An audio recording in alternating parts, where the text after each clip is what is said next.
All right. Hello and welcome to FreeChinaPost, episode 34. We're back. It's only been less than 24 hours. Yeah, it's been But 3 hours. This will come out separated a few days at least, I'm sure. It better.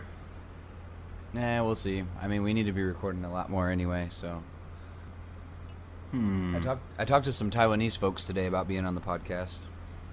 And? They were very surprised. About what? They were just like, what, us on the podcast? I was like, yeah, like you could do it. Like, we just want to hear about Taiwanese perspective. They're pretty young though. They're like 18-year-old students about to graduate high school. So, I don't know. I had a good conversation last night. My friend is like really political on like these. She's pretty left. I shouldn't say left, because that's a dead thing. She's pretty green. She's pretty green as far as Taiwan politics are concerned. So they were talking about like voting for Guo Taimin or Han Guoyu next time, and most of them said they wouldn't vote for Han Guoyu because he's just like a fucking. They're like, oh, he's a liar, he's a mobster, blah blah blah blah blah. But some of them were like for Guo Taimin, and she's like, oh man, she was raging. It was interesting, and like they were talking about the referendum. And about like supporting gay marriage and supporting the education, including the notion that there are multiple genders, multiple sexualities, and it was like a really good debate actually. Sounds sick.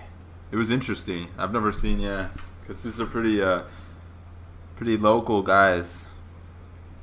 Yeah, they seem quite local.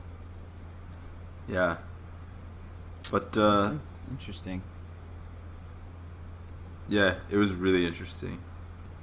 Yeah, I would like to have a few of my Taiwanese friends on the podcast. I have mostly DPP leaning people, but there's like one or two that are KMT supporters, and so I'd like to get some of their thoughts on what's going on. You should just do like a live podcast. You can just come here, and we'll just have like a street side special, and then you just bring a mic. like a professional voice recorder. You don't even need to like hook it up to a computer. Just like a voice recorder, and then we can just shoot the shit on politics. Yeah, I'd be with down. Like a bunch of local, locals, local Southerners, local Kaohsiung voters, local yokels.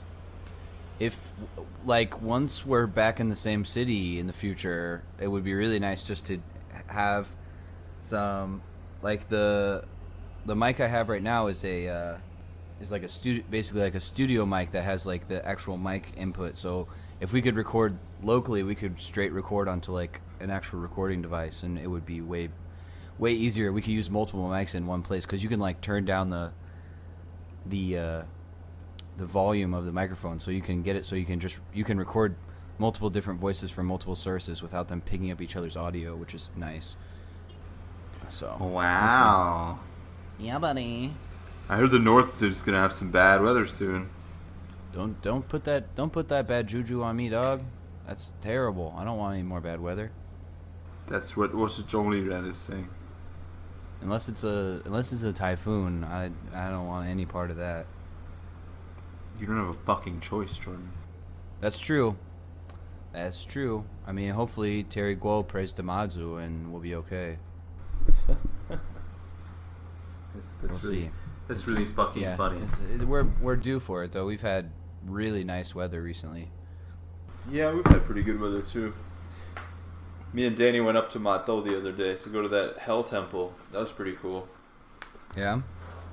Yeah, that was really cool. It was like a 1970s like Disney World style depiction of hell with like rotting paper mache and like people's heads being hacked off by like animatronic paper mache puppets. Dang. It was pretty interesting. Sounds pretty interesting. Yeah, man. If you come to the south, that's definitely a place we should go. It's about an hour bus ride. Or like a 45. It's an hour bus ride from Kaohsiung and about a 45-minute motorcycle ride from Tainan City. Okay. It's But not I would just terrible. rather take the bus. The city itself is pretty cool. Yeah. Yeah, that would be interesting. Be down to check that out. Yeah, man, it's cool. The city is really rad. It's just like a. Danny was like shocked. He's like, "This is like the most preserved, like old style Taiwan city I've probably ever seen." Because it's like, because you could go to places like Lugang. I know you haven't been to Lugang, but like some of these old style cities, basically, they're just tourist traps, and life Yeah. doesn't. It's not like a traditional style of life. Like people aren't doing what they used to. Maybe I Yeah. mean you can see places like Dashi, but a lot of the buildings are not preserved. They're not like original Yeah. era buildings. This place is weird. It's filled with like really old buildings, but it's really also well functioning. It's got like a decent population of young people. It's just like a really clean, continuing, just like an example of what Taiwan probably looked like 50 years ago if it just Uh-huh. never stopped. If it democratized and never changed anything else. There's new stuff, but the old stuff is still going strong. Like Oh, we okay. we stopped at like a lot of these old style stores. There's the old style barber shops. We stopped at one store that literally all they sell is watermelon seeds, and it was like so popular. That's interesting. If they were like when we were in there for 5 minutes, and like 3 different people came in to buy watermelon seeds. Like that's how old style the city is. That's pretty old school. Yeah, I would like to check that out. I got to make it out to the fireworks festival next year too. Yeah, man. Yeah, it's actually really close to there. Yeah, it's been a minute since I've done. Next year it's on a Saturday. We could probably do both in like a couple days. Do both in a weekend. Yeah, that would be a sick weekend. Sick weekend. Did you take? Yeah, I told did you. take, Huh? We could probably crash at my friend's house. That's what I was saying. Oh, okay. Did you take film pics at the fireworks festival? No, I didn't. Yeah, because I thought about that. I would want to, but I think it might be a little dangerous. I I would like to. I would like to cop a GoPro for that though. That would be dope. I brought my old shitty GoPro. Honestly, the pictures just don't capture it, man. Mm-hmm. And it's so loud that like the sound just gets demolished anyways. Yeah, of course. I'm not surprised at all about that. But yeah, if we go out, I mean, it's gonna cost a lot because I don't have any helmets. I'm gonna need to get a new helmet just to fucking go to this. No, I don't have any full face. I would probably just buy a new one for my motorcycle and use my old full face to. Yeah. Yeah, but because I'm due for a new helmet anyway, so. You go through those Alright. helmets fast, man. I've had this helmet for 2 years now, or maybe about 2 years. I mean, all the vents are like broken and stuff, so it's alright. I don't mind. The helmets here are pretty cheap, so $2,000 every couple of years is not a big deal for me. Yeah, it's true. It protects my beautiful brain and my even more beautiful face. So when you Kalien Stefan, you gotta keep the face tight. You feel me? I feel you. All right. Oh, I wanted to from the last podcast we kind of we talked about Lula, and I think it needs to be said that he's definitely a leftist. I feel like there was some waffling on him maybe being What like I a heard is centrist. that he played himself off as a leftist, but actually he was a neoliberal. Like everything he did was pretty neoliberal. That he like threw these tokens to the poor, but as far as his business policy, he was as neoliberal as they come. That's what I remember reading about him from my master's back in the 1920s. That's fair. I would say I don't really know a ton about his international policy, but I would say that like the local policies that he was known most for were pretty liberal, and he was also like a trade unionist and stuff. So I would say at least speaking internally to the nation domestically, he was pretty far left. I mean, it like created like social welfare programs for like the people of Brazil, and created like networks for like assistance to like basically there was one of his programs that translates to like zero hunger, basically trying to like end hunger in the country. So yeah, the corruption thing I really I because I was reading up a little bit about it today because I felt like I was not like boned up on his stuff, and the corruption stuff is like really hard to read. Like I couldn't. There's so many people from all different sides basically saying like it's true, it's not true, blah blah blah blah blah. But Brazil politics in general is like super corrupt. So Yeah, so just assume that it's true. I guess I don't know. I would just assume that I would just not assume and say that maybe not. I would have to just read more and try to find more information. But he was like narrowly convicted. It was like he sat in front of a panel of judges. It was like the ruling was like 5 to it was 1 off. Basically, the difference was 1, and like he tried to appeal it to the UN, and like he lost by like 1 vote or something, and like they didn't hear his case or whatever. So I don't know. What I would say is just that Jair Bolsonaro is a big piece of shit, and it's a real shame that he's in power in Brazil.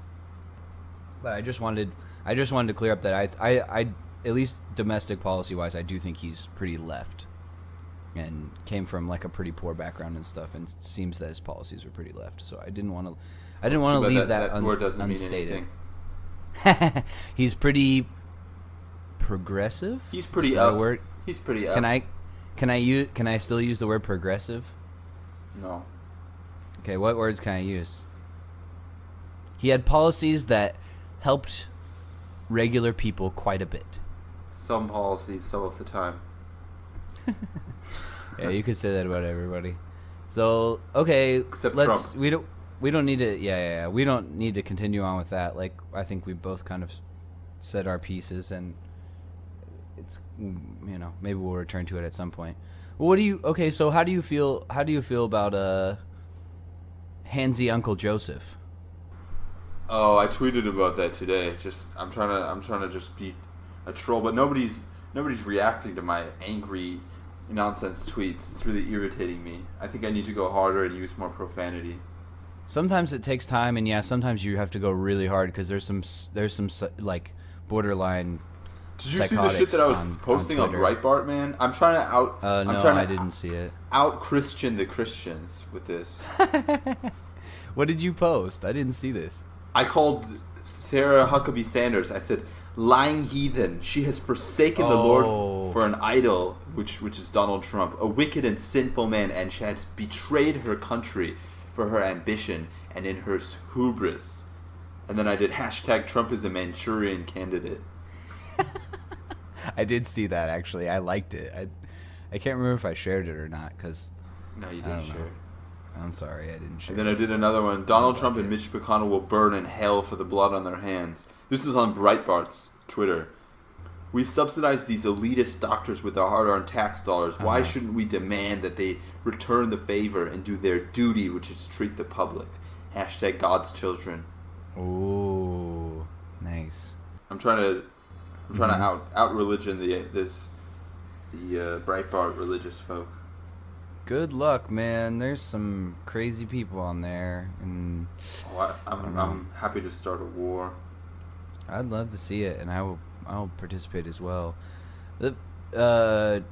Speaking of religious people, did you see little Franklin Graham saying that Pete Buttigieg needs to repent for his sins of homosexuality?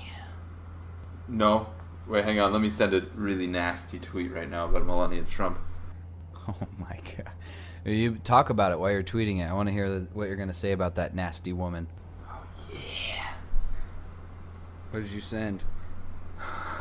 No more illegal Slav models overstaying their visas and then marrying for green cards. Anchor immigration needs to stop. Filthy trash family with no morals. Hashtag adultery. Hashtag God will punish the wicked. Oh man, I would be surprised if you don't get some response to that, but maybe, who knows? Man, I posted today on Facebook to get people to follow our Twitter because we're like fixing to be over 100, and by 100 I mean 100,000 followers. We're fixing to be up there. So everybody go follow FreeChinaPost on Twitter because it's fun. I mean, I was literally that when we were messing with Comrade Who I was just sitting out in front of a 7-Eleven, just on my phone. Like, I ate a little bit, was drinking some tea, and just going to town on this guy who had no idea what he was talking about, no moral values whatsoever. It was so fun. I had so much fun doing that. People could join in with us. It's a good time. It's a real good time that we have. Real good time. I think I'm getting you into Twitter, and that makes me so happy. Oh, because I just waiting for wars, man. I just want war. Man, the Chinese guy that like he like went off again, and that like I didn't even respond to him because he just says like the dumbest stuff, and like those Wu Maodong, they just don't like, they don't have anything to say, and they won't accept anything that you say to them. So it's like sometimes I'm just like, all right, I'm just gonna be like really mean to you and talk to you about how you're like a cuck, you know? You should. You don't need to. Well, okay. What you do with the Free China Post, I agree with you. You definitely need to exercise moderation and show respect. But Yeah. I think that you need to troll with me. We need to have a troll army. Our own troll army. I've got nothing but time and cell phone battery to just viciously attack anyone who disagrees with me and rip them apart. We're trying to build the ultimate Without troll logic. army. Like, yeah, we need to be devoid of logic, facts, and reason, because it's not necessary against these people, because they also don't possess any, and they don't respond to it at all. Like we saw that with Comrade Who the other day. I went after him very politely and like was trying to have a decent conversation with him, and he would just text me literally sentences that did not make any sense because he was so mad and like having a stroke while he was like texting me, and I was just like, are you okay, buddy? And then he would just find one thing that I slightly missed. Like I said, America is the richest country in the world. He's like, no, that's like Morocco. And I was like, okay, we have the biggest economy in the world. And he literally sent me the same picture of my tweet like 6 or 8 times in a row. Oh, man, yeah, sometimes it's just not worth it. You got to just use your personal one and just attack him back. Okay, yeah, I totally agree. It's, yeah, I mean, I always waffle between the two of like, should I try to like have conversations with people, or should I just be a vicious troll? And usually I try to have a good conversation first, and then when I realize that they're like don't have anything to give me as an argument, I'll start trolling them, because some people just need to be trolled, man. They need to be trolled into their place. It's also a lot of fun. So there's that too. You get a little personal enjoyment out of it. Also, getting back, I was asking you about Biden. What are your thoughts on his inability to apologize to Anita Hill and his love for McCain's, I'll be nice, his daughter, McCain's daughter, who is a garbage person? I don't understand. What's going on? What do you think about Biden's inability to... So you saw that he went on The View, right? Okay.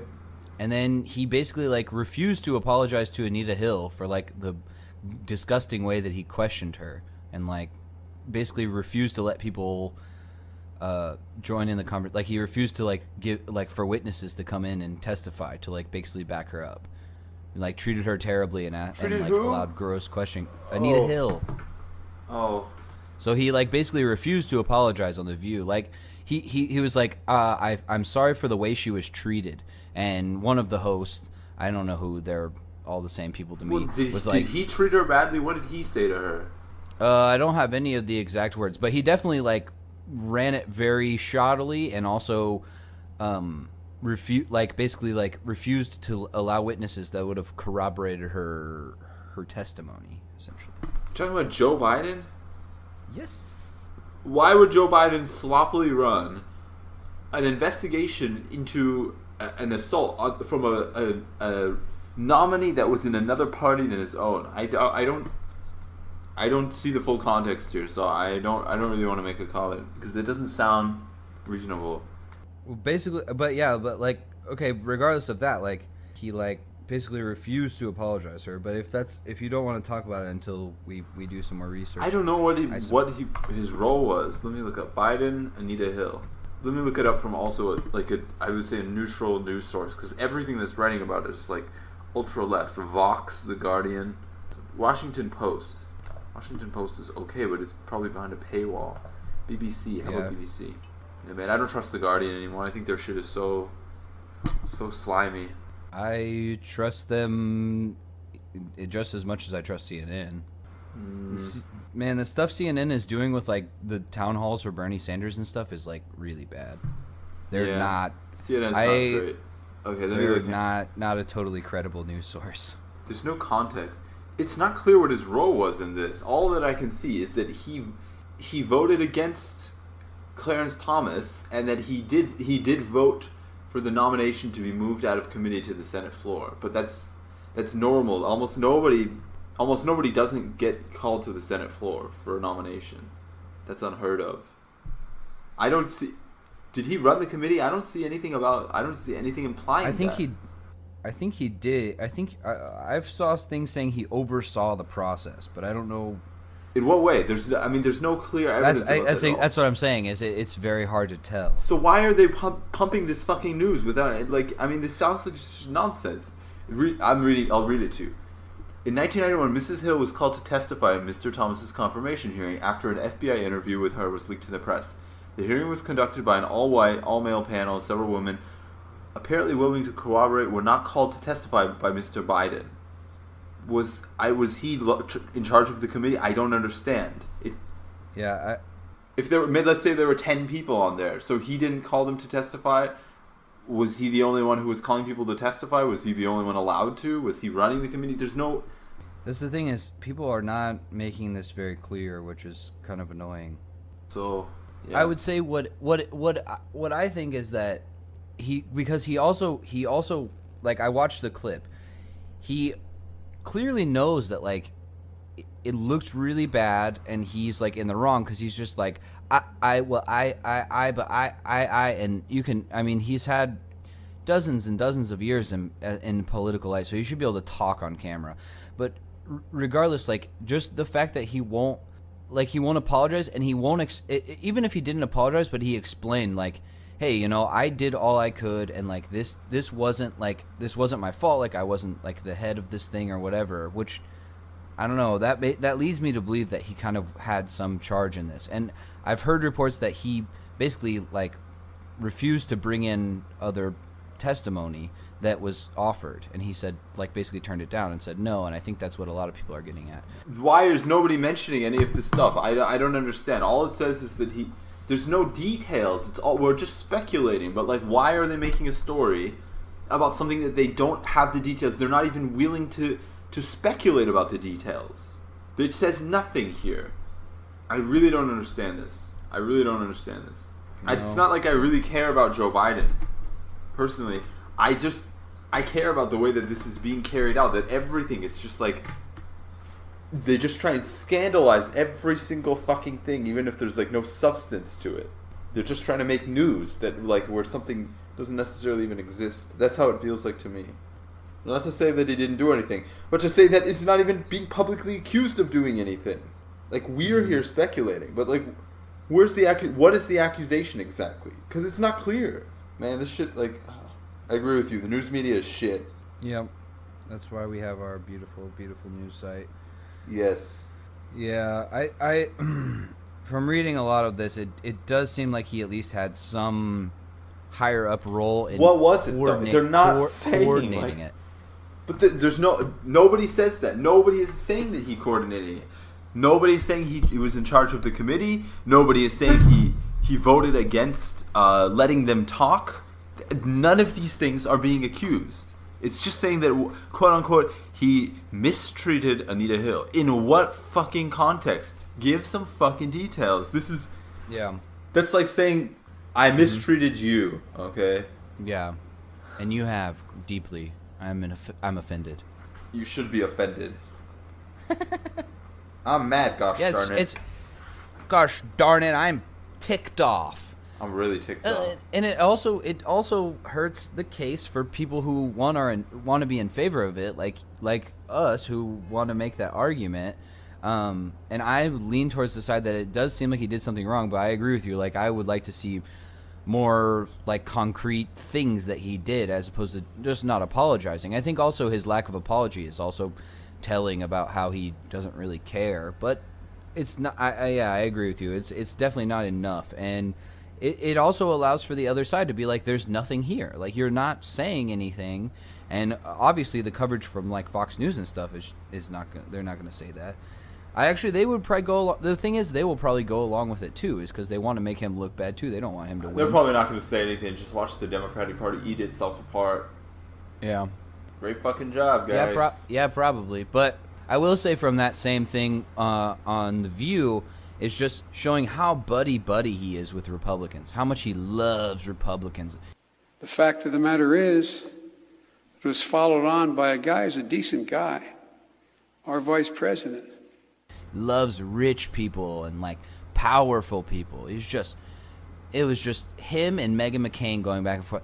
I loved your father. Oh, I loved my father too. My dad, your dad. And it's just kind of gross. Like, it's just like, yeah, I understand. Like, and I don't want people to like smear people after their death or like gloat over people dying. I don't think that's also great either. But like, it's just like, man, he's given like gotten money to speak at Republican like conferences and like for Republicans and stuff like that. And it's just like, see, I went to the big guys for the money. I was ready to prostitute myself. It's just gross, man. Like, you're a third way, like no strong policy, like still hasn't apologized for like opposing like busing and things like that. Like, it's just bad. Like, fuck Joe Biden. He can go home. Like, he needs to hang it up, in my opinion.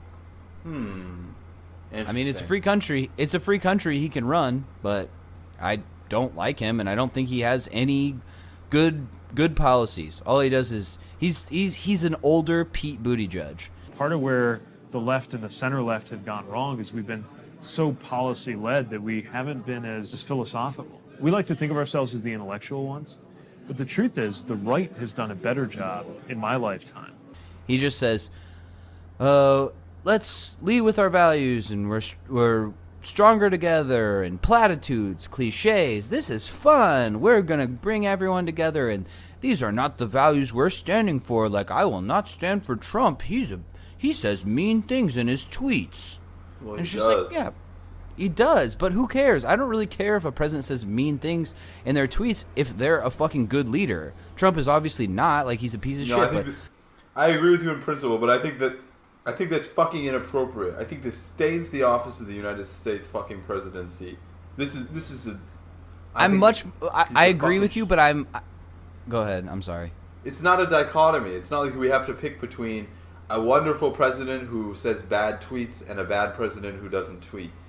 This president is 100%. A piece of shit, and he fucking tweets like a fucking 7-year-old, like me on my fucking like my anonymous troll account. Yeah, absolutely, 100%. I agree with you, but at the same time, it's like I think that the mean tweets are not as big of a deal as the policy, because you have never Trump Republicans coming out and people are giving them praise because they're being like, Trump is mean, he says mean things, and we don't like mean things. But at the same time, they're pushing the same disgusting, horrific policies that he's pushing for that are literally killing millions of people, putting veterans on the street. And no one says anything about that. I think we need to focus so much more on policy. Yeah, you can say, "Wow, Trump, you tweeted today that the second person drafted in the NFL draft who has like retweeted and liked white supremacist bullshit and like doesn't like Colin Kaepernick. You liked him, and you didn't like the black guy who won the Heisman Trophy that got drafted first. That's fucking sick. You're disgusting, and you're a bigot." But at the same time, the policy is much more important to me, at least speaking personally. So I agree with you. It's not a dichotomy. It's not a straight, you can only have one or the other. But I think the policy is more important, in my opinion, because it affects people much more on a ground level. You could say that, like, yeah, the tweets can be dangerous too, because they can incite violence, they can incite hatred. I mean, look at the tweets against like Ilhan Omar, who basically has like seen a rapid increase of death threats. And I know we have our criticisms of Ilhan Omar, especially you do, but at the same time, you shouldn't be like questioning her like being an American and like basically like conflating her with like terrorists. Like, she's not a fucking terrorist. Some fucking medical researcher's trying to start a Twitter war with me with his fake facts. so I gotta bounce. Quit back. tweeting. I shouldn't have got you so involved in Twitter. I was like, man, I'm starting a war with the medical community now because they're all trash. I was like, if doctors don't want to support the ACA, they can suck. Basically, I didn't say this. They can suck it. The doctors get so much money from public subsidies for their medical education from their residencies that it's a moral imperative that they work back for the people. And now this fucking, well, let me read about him. Fucking twat. He's so fired up. Oh, he's just a student, man. This guy doesn't know shit. I thought he was like a fucking whatever. Yeah, don't worry about him. I'm gonna spit some facts back at this guy. Focus on the podcast first. Twitter wars later. Podcast first. Everything else second. Podcast rules everything around me. 1 second. Let me just send this. Ooh, I got Abby. Oh, Abby just liked the tweet that I put on her wall. Okay, sorry, I'm done. I'll take a break. Look for some other hate to spread. Use your aggressive feelings, boy. Let the hate flow through you. Hate. Alright, anyway, what's going on? What else is going on? Okay, here's something that you might be interested in.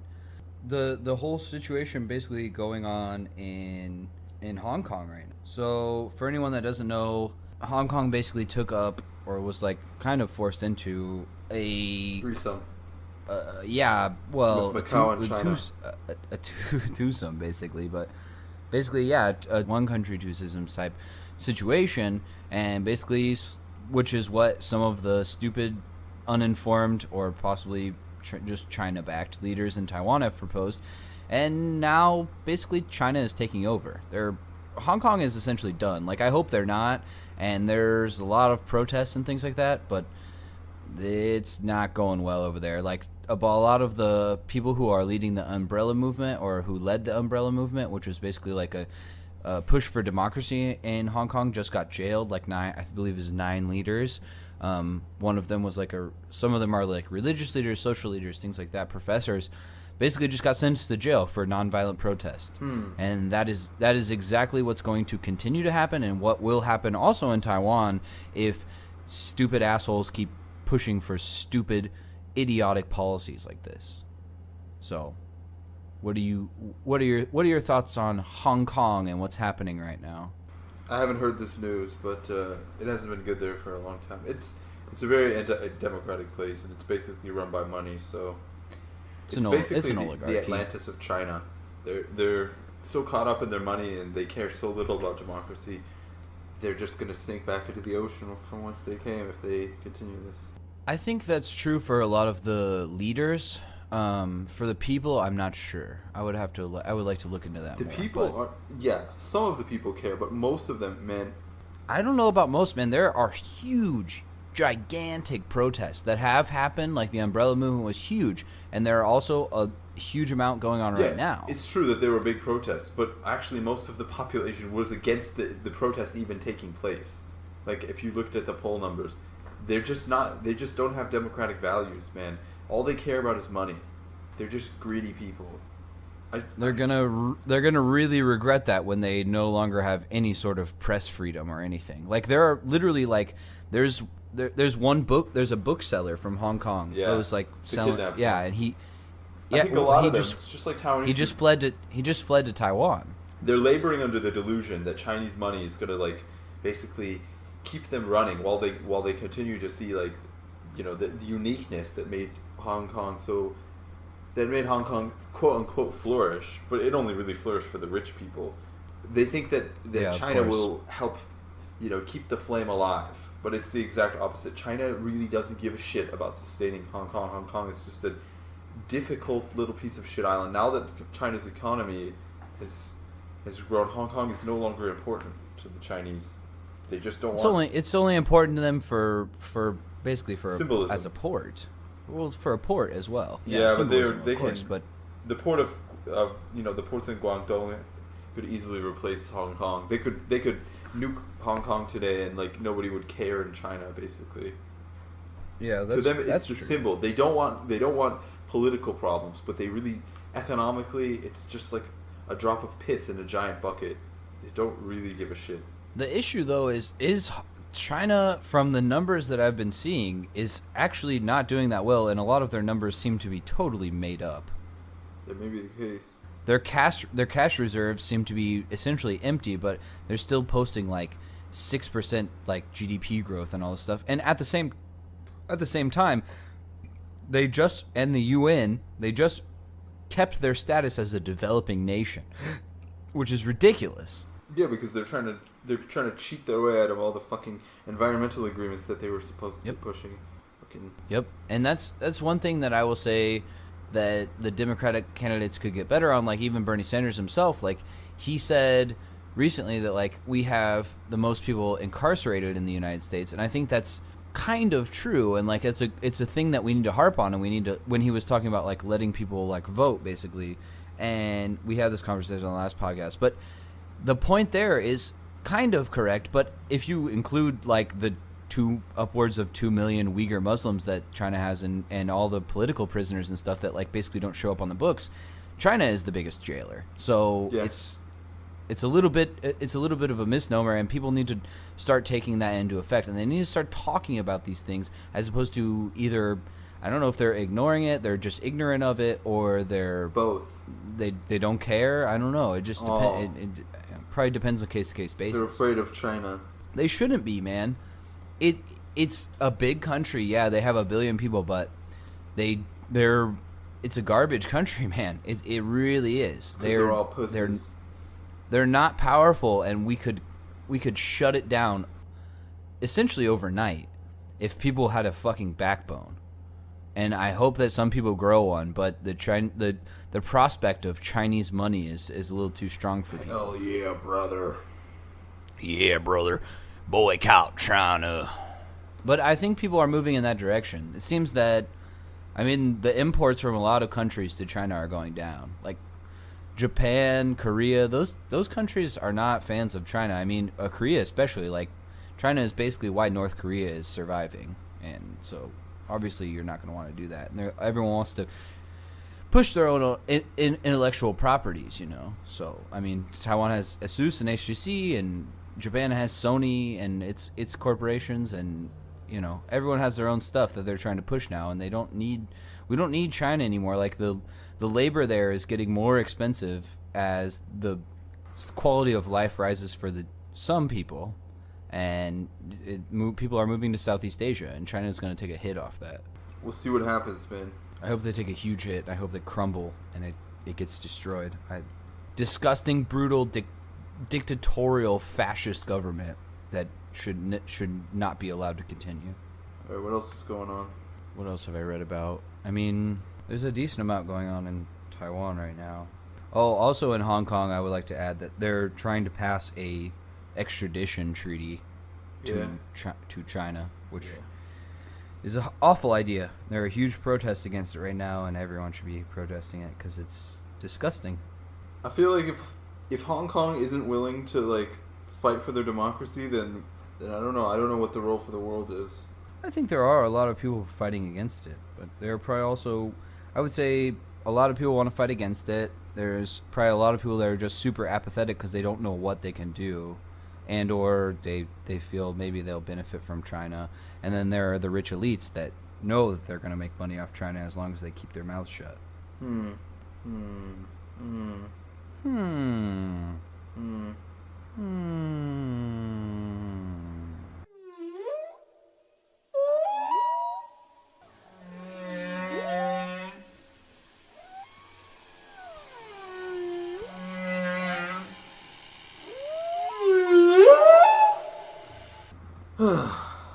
Alright, anything else going on? I gotta go in probably... Oh, my computer's frozen. That's nice. 15 minutes. That's really dumb, Ari.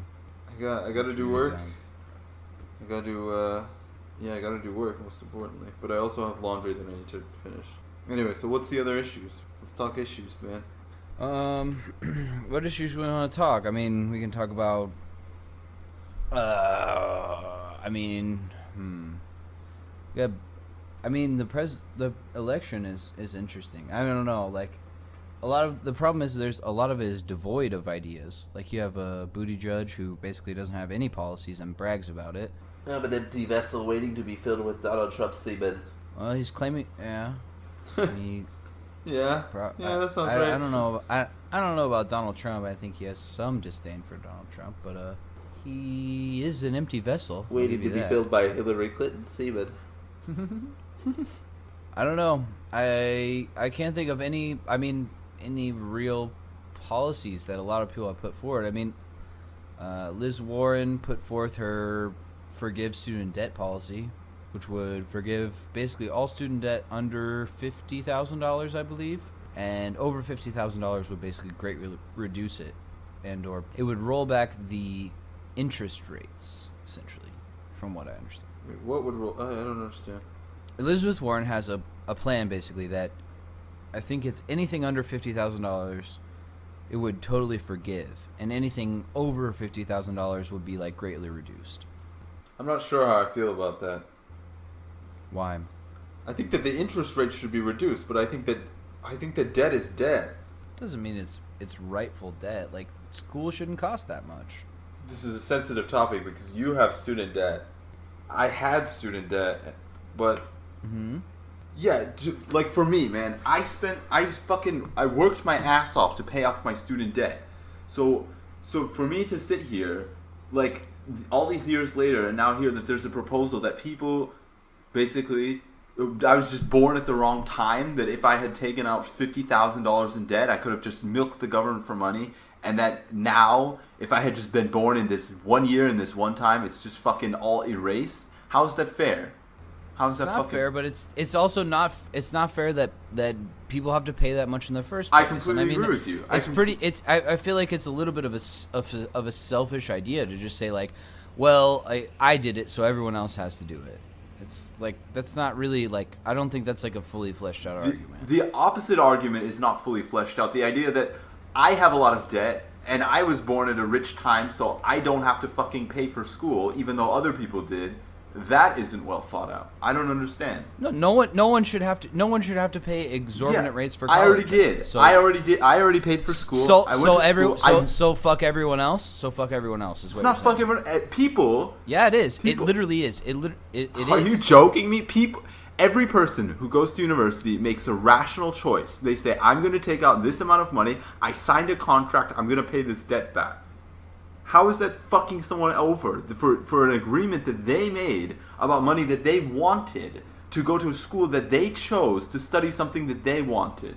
You're talking about like 18-year-olds who you don't think, like, you basically think like people are making these decisions when they're like 16 and Whoa, maybe 17. that's not even close to true. Nobody goes to school in it.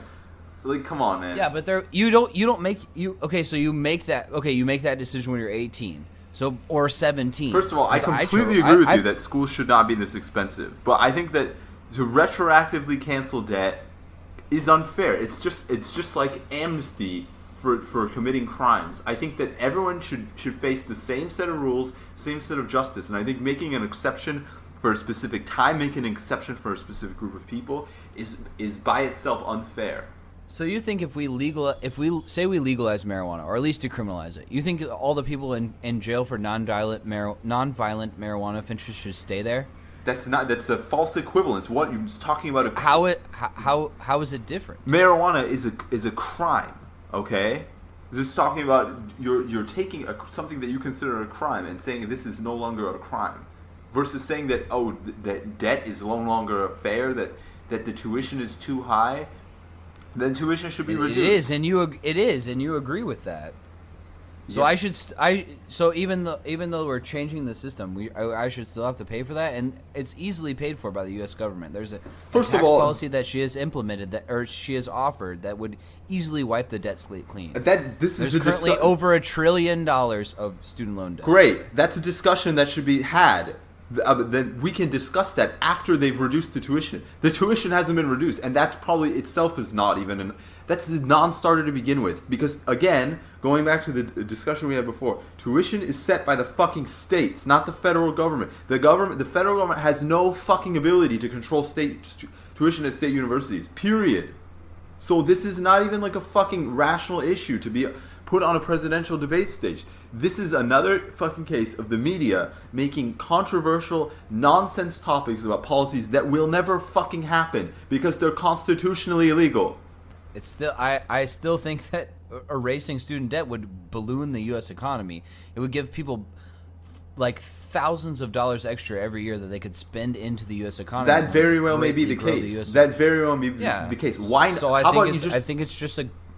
No, I think it's not fair. I think if you want to talk, let's take the average amount of student debt for every person in the country and send everyone a check for $60,000. Let's say that's what it is. That would be fair. But saying that only people who have outstanding student debt as of whatever, June 25th, 2020, that's fucking bullshit. Why? I mean, I could go back now and go start, a fucking $250,000 law degree and get that fucking erased. Like, that's so arbitrary and unfair. If you want to fucking cancel student loan debt, then every single person in America should get a check for the average amount of student loan debt, and they can do whatever the fuck they want with it.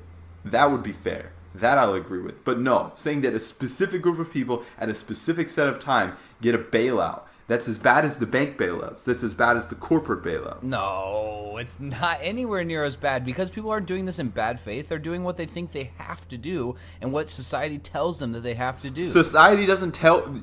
First of all, society does tell you that you need to go to college if you want Jordan, to if that's the job. case, then why do less than 50% of Americans go to university?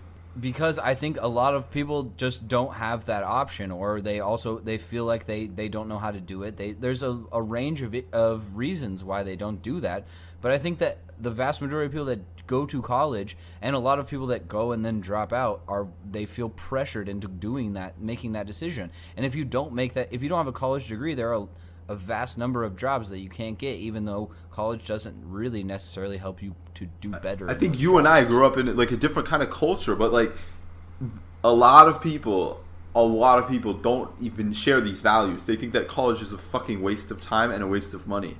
I would not say that's the majority of people.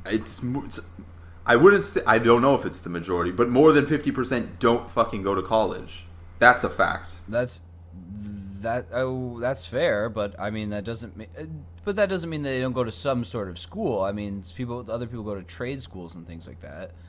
So the tertiary, the percentage, the percentage of Americans who graduate from quote unquote tertiary education, which I would assume includes trades. I mean, trade schools are more specific, but even includes community college, like certificate programs and stuff like that, is about 35%.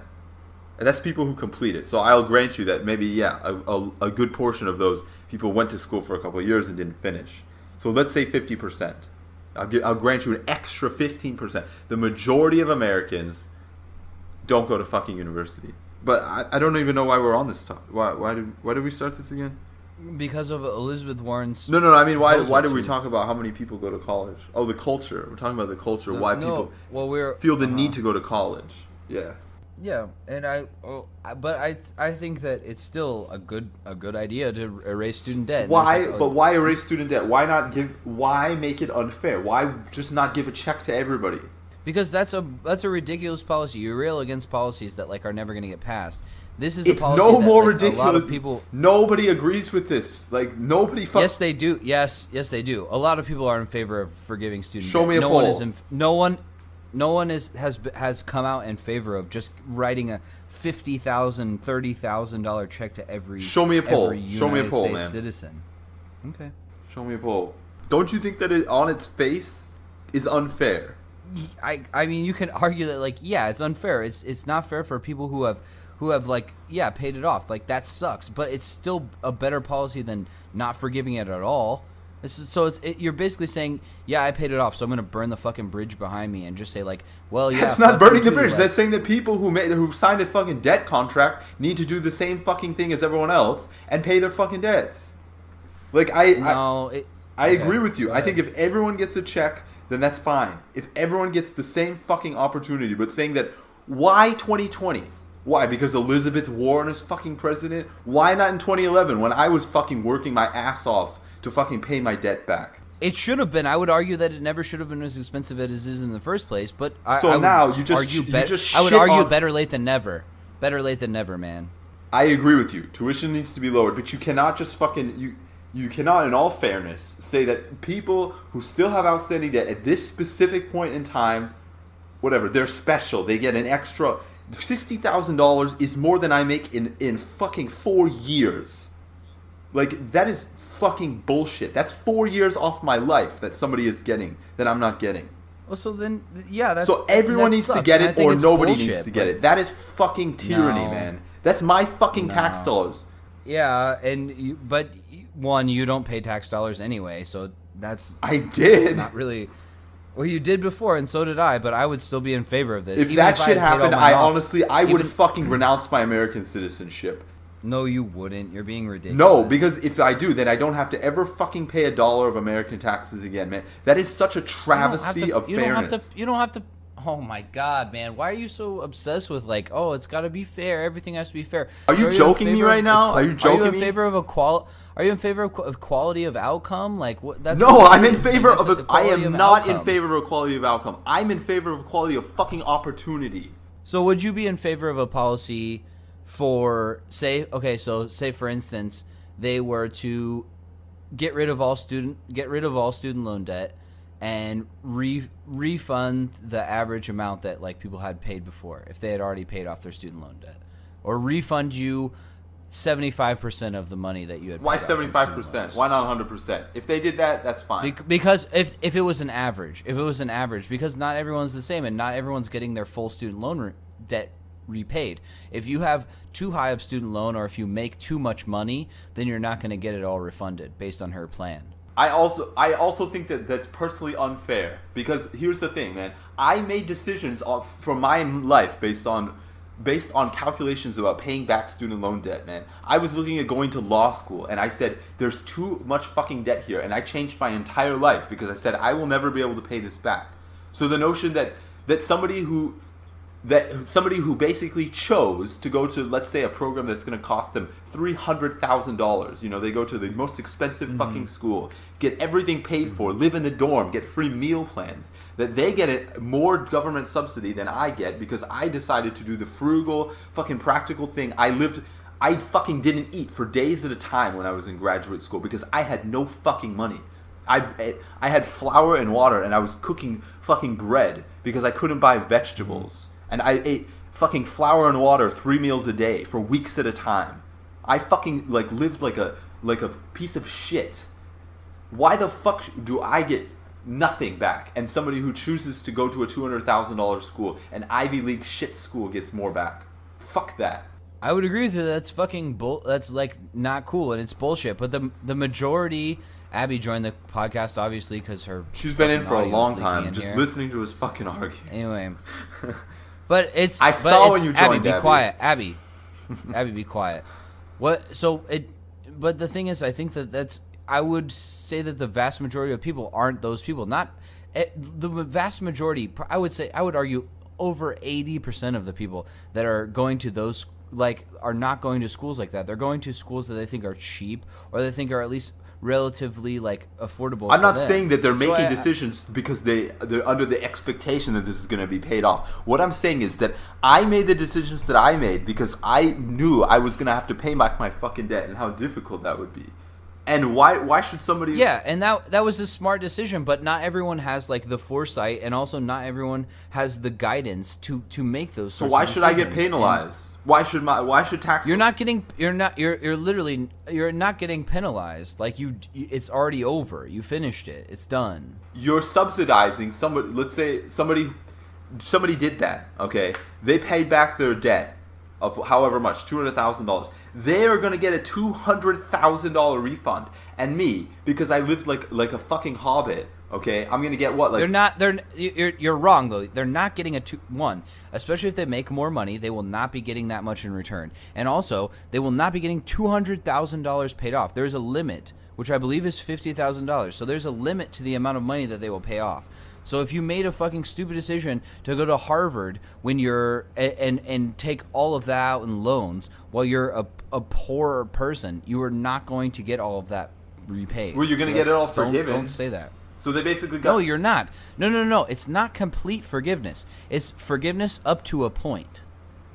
There's a cutoff for it, which I believe is $30,000 or $50,000.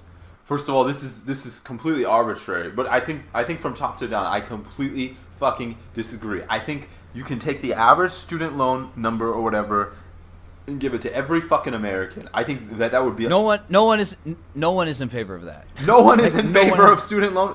Yes, they Show are. me a Yes, poll. they are. Show me a poll. You want me? man. You want me to give you a poll? Yeah. Okay. Strongly support. 48% of Democrats strongly support debt cancellation. 100% debt cancellation. 48% of That's Democrats. less than 20 half of Democrats, man. Do you want me to keep going? Yeah, please. 28% of Republicans are also in favor of strongly in favor of debt cancellation. Somewhat support. 17.9% of Democrats, 13% of Republicans. Okay. Neither support nor oppose. 12.3% Democrats, 14.2% of Republicans. Somewhat oppose. 6.4 Democrats, 6.9 Republicans. 7.0 strongly oppose. Okay. So for what's Democrats the and overall 28%. acceptance rate? It sounds from what you said, if it's about 48% of Democrats and about 30% of Republicans, the overall percentage of the population who is in favor of this is probably less than 40%, about 38 and 39%. I would say that's less than a majority. It's less than a majority right now, but you have to give it time. It's a very, very new idea. I think if you put that on the stage for a little while and explain it to people, I think a lot of people. Jordan, why do you think? Okay, from a moral perspective, why do you think that is a good idea? And just giving everybody the same amount as a subsidy is not. That would be a much better stimulus. Here's what I'm saying: is that you are a very big proponent of passing policies that are popular. Yeah, this is not popular, and it never will be popular. Because we don't. I think you're not right about that. You're absolutely not. Okay, I think that Medicare for all the policy that you said is less popular because no one's even fucking proposed it. I think if you start talking, let's say we get a Democratic president, they start pushing new social programs like Medicare for all. Okay, they start talking about infrastructure plans. Where the fuck is the money for this going to come from? As soon as it actually comes down to pay for this, whatever. It honestly doesn't matter what normal people think, and it never has. It matters what politicians think, and whether they can pull the money together for something like this. This is literally fucking impossible, from top to bottom. It will never happen. The taxes that Elizabeth Warren put forward in this poll or in this proposition basically would pay for it, but Why wouldn't they go to pay for Medicare for all? they can go for both. And Medicare for all is cheaper than our current plan, so that's also It's like cheaper kind of in cost, but it's not cheaper in non-sequitur. taxes because the burden has to shift. Right now, we pay insurance companies. When they say it's cheaper for all, I agree with you, and it makes more sense. But that doesn't mean we're not going to have to pay more in taxes. We are. We're gonna the money instead of paying whatever $250 a month to Aetna, you're going to be paying $250 or $240 more in taxes to pay for that. Our taxes will go up. Our taxes will go up. You are right about that, but we will pay significantly. We will Yeah, pay. you don't have to convince me. slightly. I agree with you. Slightly more in taxes, but we will pay significantly less overall. And for Elizabeth Warren's thing, it does not tax the lower and middle classes. It taxes, I think, essentially only wealthy individuals. And so it will, and it's like something like a 2 cent on every dollar tax over. I forget what the tax is, but it's very minor tax, but it can quickly add up, and it adds up very quickly. And she will actually have, from some of the taxes that she's proposed, we will have a surplus of wealth to pay for these programs. So it just makes sense. And then you're giving these people more. The average American, even if you don't raise $15 an hour or raise the minimum wage, which I think is also something that we should do, you're giving these people insanely more amounts of money. Like if I was in the U.S. right now, I was paying what I pay, which is like close to $500 a month in student loan debt, and I was paying that in the U.S., I would literally have no excess money. I would not be spending any money into the U.S.'s economy. So I say, like I said, that everyone should get the same amount of money. I agree with you. It's unfair. It's un-American. Whatever. It's bad. So why not give everyone the same fucking amount? I'm okay with that, and I would be in favor of that too. Fine, but then we're in agreement. I think that's a less realistic policy. Neither of them are realistic. Yes, the other one is realistic. It's already very, like, I would like to add up the numbers and see what it is, and wait a couple months and see how much it changes. But very close to 50% or a majority are in favor of it. First, I mean, that again, it doesn't fucking matter because the people who make the laws, the people who come up with these policies are not like the people who get called on these fucking polling lines. They're the representatives who actually have to set a budget, okay? But it would be a positive budget. I agree with you. Here, that the average student loan debt representatives is $38,390 for one, okay? The student loan debt right now is 1. It's like over $1 trillion for sure. Oh yeah, it is, which makes it that fucking unreasonable. But I just told you, the policies that I saw that she put forward and the way it works out. I don't believe it. It is doable. I don't believe it because Why? You don't believe it?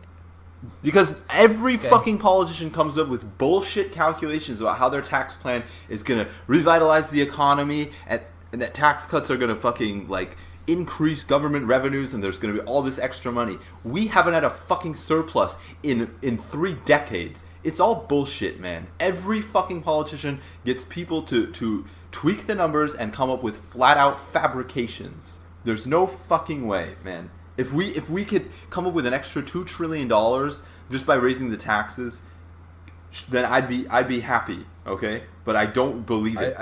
I don't believe it. First of all, I don't think that cutting. There's no evidence, and there's very little evidence. Most economists agree that cutting taxes for anyone, lower class, upper class, none of these things increase economic output. Okay, in order to get extra trillions of dollars from the tax base, how much is she increasing the taxes to? To what marginal rate? How many loopholes is she closing? I couldn't tell you off the top of my head. I mean, I just don't believe it. I think it's a fabrication. I would encourage you to check out her policy and then come back to me. I think if she was a serious candidate who actually probably might win, then I would take the time to do that. But I don't think that she is, and I think she's going to lose. So. Well, she's almost 100% going to lose, but that doesn't mean that the policy is a bad policy. It means she that has tons of amazing policies, and she could very well be vice president. Vice president is a fucking meaningless position, and she'll have the power to do absolutely jack shit. But she would push Bernie Sanders on some of these. You policies. mean like Mike Pence pushes them. like? Man, vice president. Mike Pence is comparing Elizabeth Warren to Mike Pence is a joke. First of all, I don't think Elizabeth Warren would take the VP ship. Because she'll have a lot more power as a senator, and she knows that. Maybe. So but I think this is a policy that Bernie Sanders would also support. And I would not be surprised if he came out with his own similar policy very soon. Yeah, I also saw the reaction about Bernie Sanders on this the prisoners should vote thing. I completely fucking disagree. I don't know why he agrees with this. Because I think that he thinks that voting is a right and that it should not be stripped just because you go to prison. Fucking going freedom of movement is a right. Okay? Why can we strip people of freedom of movement? But we can't strip people of the right to choose the leaders. I understand your argument. I would still, if I had to pick one, I would probably vote with him, but I definitely understand your outcome, your idea, and where I would draw the line is definitely when you exit prison. Yes. Then you should 100% have the right to. So I'm on his policy of like letting people vote in prison. I'm still not 100%. I'm just still not 100% in favor. What reasons would you still consider to actually give them the right to vote? Because we had this argument last. Yeah, that's some that like what 15% of prisoners, let's say, are in there for nonviolent drug crimes, and let's say another 5% are wrongfully convicted. So you're gonna let 80% of the prison population fuck up America. I don't think they're gonna fuck up America. I know. I'm just giving a strong rhetorical jab. I know. But you're saying that most of them wouldn't vote anyway. It's probably true, but I don't understand why this became an issue then. And I agree with you. This is a fucking CNN trap. But Bernie Sanders fell for this fucking trap. He's trying to be too far to the left, and he's taking dumb positions, indefensible positions on dumb issues that aren't even fucking policy proposals. And he should have fucking recognized that. He should have been like, this is not reasonable. Why are you asking me this? Yeah, I mean, I get what you're saying. He's not going to win any fucking followers with this. I can tell you that. Nobody's going to be like, yeah, I'm going to vote for Bernie Sanders because he's going to grant fucking felons in prison the right to vote. Who's going to his side because of that? Probably not a ton, but it definitely would. I think it strengthens the base for a lot of these people. A lot of people. I've seen a ton of people that are on his side that are very in favor of it. I would question. Man, I really don't understand that. That is such like a value mismatch. I don't understand how anyone could be in favor of that. Why you would think depriving somebody of their freedom of movement, depriving someone of their freedom to use electronics like cell phones, deprive someone of their freedom to see their loved ones. But that's the thing, is there's different levels of that for every prison. So would you be in favor of, like, for certain qualifications, maybe you didn't do a violent crime, would you be in favor of the fact that we're even parsing this out is an evidence of how stupid and radical an idea this is, that it's not even an important issue. I don't think it's an issue to lead on. So for sure. I don't understand why we should be spending the time parsing this shit out. I'm okay with talking about other policies, but this is just one that has been brought up recently. Yeah, but okay, if you're talking about whatever, you're going to split up the prison population. You're going to say people convicted of non-violent crimes. I would consider it, but I still would kind of lean to the side that if you've already decided this person is such a menace to society that you're going to deprive them of their very basic freedoms of freedom of movement, freedom of association with their family, with their friends. Why would you not assume that they're also such a menace that they shouldn't be allowed to vote, to choose the leaders? I don't see where the gap is. I get where you're coming from that, but I feel like I would say a lot of people are locked up for the wrong reasons, and we shouldn't be locking these people up anyway. Even for people who are in some cases like violent offenders, like it's someone who got in a fight and then got sent to prison, and it was a stupid mistake, and you have to look at the circumstances. So again, yeah, sure, I'll grant you that.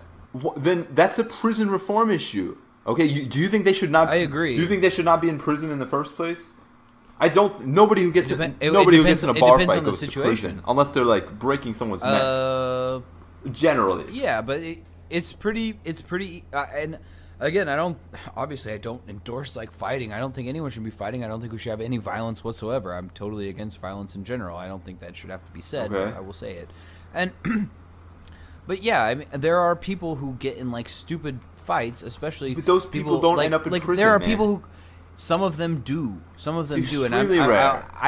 I know it's not like the vast majority of people. First-time violent offenders very rarely get prison time. And I think I agree with, I think I agree with you in the basic sentiment that we really need to focus on prison reform. But you've made the point, and I believe you made it on the last podcast, that we can do multiple things at one time. That's true, but I don't see why but why should we bother doing something stupid? Just because we can doesn't mean we should. Why don't we give every prisoner in America free ice cream? I mean, for the same fucking reason.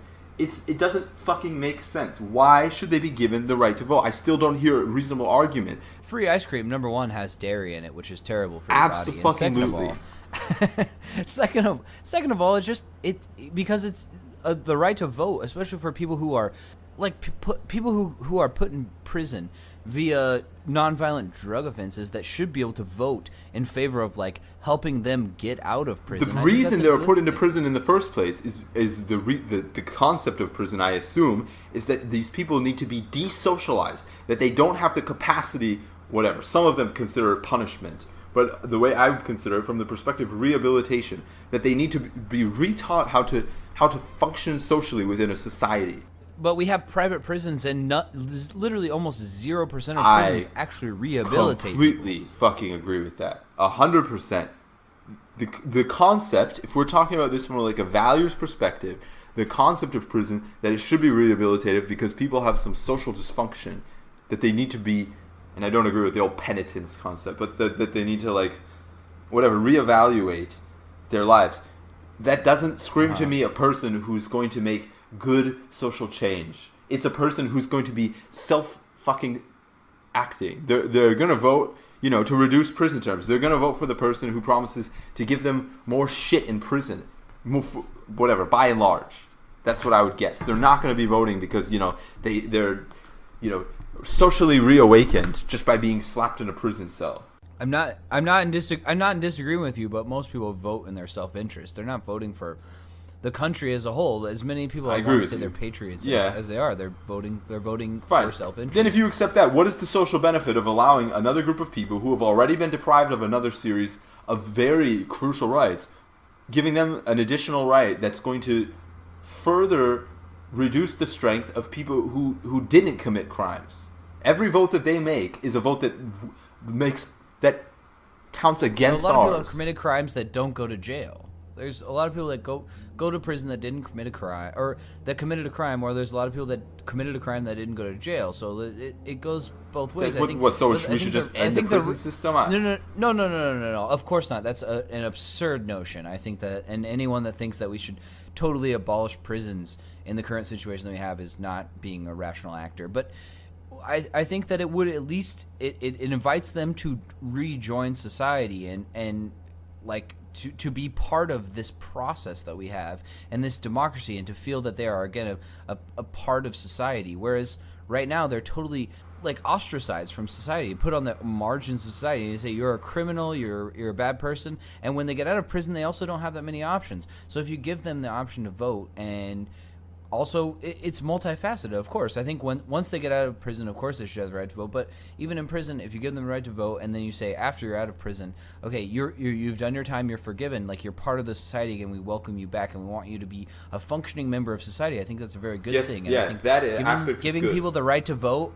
Yeah, and I think giving the people the right to vote and also encouraging them to participate in society from which they have been removed, sometimes for very valid reasons, a lot of the times I think not for valid reasons, that gives them an incentive to rejoin society. I think that you take the privilege of voting, the right of voting, far more seriously than any other fucking person in the way they think of it. I think that you could accomplish just as much with like whatever prison civics programs or something like that. Yeah, and I'm definitely in favor of that too. Continue. Or create minimum standards for rehabilitation. That prisons have to focus on rehabilitation instead of focusing on simple incarceration. That would be a far more useful thing than talking about, first of all, making what would need to probably be a constitutional amendment to grant all prisoners the right to vote. A really preposterous and unpopular notion. Not passable. I will agree. I will agree with you that it's unpopular. I don't think it's impossible to get people on that side. It will definitely be difficult. I don't know why you want to. Prison reform is. I mean, I think that I've given the reasons that I would think that in certain cases it could be a good idea, but it could be a regardless, good idea, I think, but it's not a good idea. In my opinion. I think depending on the certain circumstances, I would agree and disagree with you. But I think in general, yes, prison reform is a huge issue that we should probably be focusing on more than we should be reinstilling the right to vote, at least to people in prison. But giving it to people who are out of prison, I think that needs to happen yesterday. Everyone, they are quote unquote rehabilitated, and if they're not rehabilitated, then that is on the state, and that is the state's problem, and they need to fucking deal with that. That is not the person who went to jail. That is not their fault that they are not rehabilitated in 99% of the cases. So that's what I would say. So I think we're mostly in agreement and slightly disagree in certain instances. But prison reform is a huge thing that needs to happen, and definitely everyone who is out of prison should have the right to vote restored immediately. Okay, I'm gonna run, I guess. All right. Because we got a lull. Perfect. Mm-hmm. Trending closes in 10 minutes. So, all right. Thanks everybody for listening. Don't forget to do social media stuff. Like us, share us, blah, blah, blah, blah, blah, blah, blah, blah, blah, blah. And follow our Twitter and follow everything. Bye-bye. All right. We love you guys. We'll talk to you soon. Bye-bye.